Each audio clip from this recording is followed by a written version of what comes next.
Sandeep, thank you so much for joining us. MasterCard is in, what shall I say, a sweet spot right now. There's a lot of talk about disruption happening within the financial services space and particularly as far as payment and payment gateways go. What does disruption mean to you?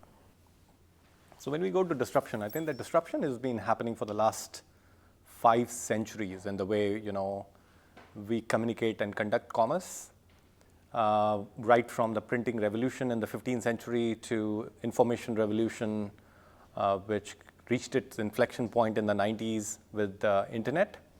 We believe that right now we are at a threshold of a fairly large, seismic shift, and we call it the future of commerce. And that future of commerce, we believe, is around more people, more places trying to do what they want. And that's around shopping, paying bills, getting benefits, moving up the pyramid.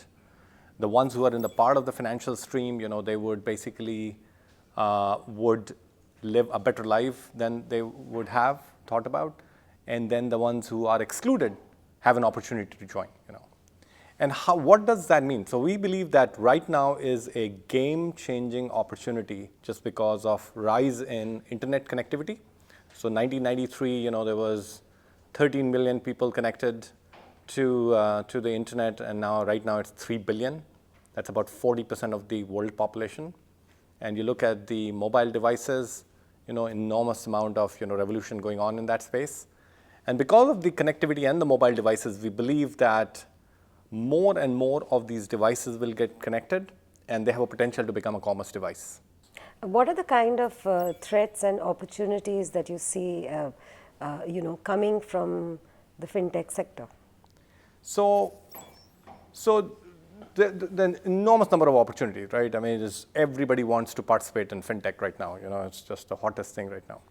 So it is very important. We want to make sure that the digital innovation which we do is not restricted. It's delivered in a fairly simpler fashion, and we open up our network to all the parties who are the constituents. So whether it's the merchant community, whether it's the issuers, the acquirers, the telcos, the governments, the NGOs, we want to deliver that innovation in a fairly simpler fashion. And the way we want to do it is we want to do it in a partnership model. The partnership is the one which is going to make the payment ecosystem, flourish. That's the competition, as you knew it so far, has changed. Who are the new competitors that you see for businesses like yours? All kinds. So the competitors could be the partners too. So you would see a lot of disruptors coming in this space in terms of bringing in new ideas who may eventually ride on your rails. I still call them as a collaborator or a partner, because the whole idea is, if you look at where the innovation is happening, most of the innovation is happening at the point of interaction. It's all about improving the consumer experience, because finally the consumer is the arbiter of adoption, of digital adoption. So it will drive merchant sales, and if you haven't done that part right, you're going to fail. So most of the innovation is happening at that level. And you can do 2 things. One is you can compete with that, or you can participate with them, or you can do both. So I think we are doing, the relevant things in the right Specific market. examples of what you're doing. So for example, in the wallet space, so in the wallet space, what we are doing is we are saying, for our customers, which are traditionally the financial institutions, we want to give them an ability to provide a platform where they have a direct affinity with the consumers. So they can use like a MasterPass, wallet to connect to the consumers, and rather than sitting behind somebody else's wallet. So they can do that too, but you can actually have a direct connection to the consumer by providing a wallet to the consumer. What would this mean? And you would also make that transaction safe and secure. So we're working on this tokenization thing, which is around, rather than using a 16-digit card number, you would use a proxy of that, and that proxy basically is further protected in a very secure fashion, just like a chip card would be in a physical world. You spoke about the customer experience changing. Would that mean technology is driving digital, or is digital driving technology? I think it's both. So I think it's primarily technological advancements which have happened in the last few years are the driver for economic growth. I think that's primarily driving digital. The other drivers are around that the world is much more empowered and intuitive, that it's trying to create an environment for the ones who are in the financial mainstream or ones who are not.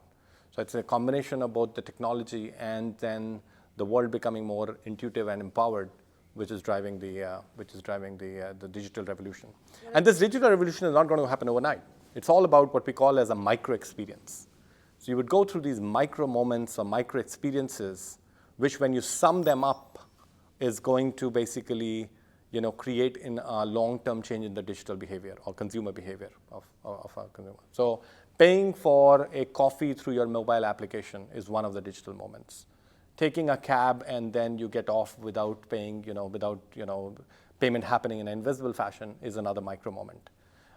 So these are the ones which are going to pave the way for new kinds of digital transactions, which is if you figured out a way to pay for your coffee at a coffee shop with your mobile application, it paves the way for a contactless transaction to happen at a Whole Food or Tesco or a grocery store. But these micro experiences for consumers, are actually changing business models of several large companies.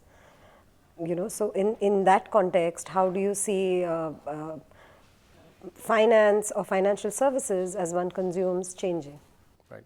So that's where we basically work with these institutions to deliver the technology. What we've done is we've created these safe and secure transactions through our tokenization mechanism. We've created wallet to make sure that the user experience is basically done in the most elegant way. And then the third thing is what we've done is that account, which was traditionally used for spending, has become a bidirectional account, and it can receive the account too. So we're working with these entities all around the world to make sure that they leverage our safety and security solutions, the user experience solutions, the wallets, as well as the bidirectional account to enable to improve the experience in paying as well as get paid. Finally, two things that will change in 2016 as far as the customer experience goes. So I would say, again, it goes back to this micro experiences. So if you look at, again, going back to the thing about the world is becoming connected. So people are counting their steps on their wearable device. They're checking for text on the watch. They are adjusting the temperature on the thermostat while on a vacation 1,000 miles away. And we believe that these have a potential in a shorter term to become a connected device. And what we're doing is we're trying to provide the fundamental level of technology to enable this digital payment for the connected devices. Then that's the key thing we're looking at. Okay. Thank you so much for joining us. Thank you.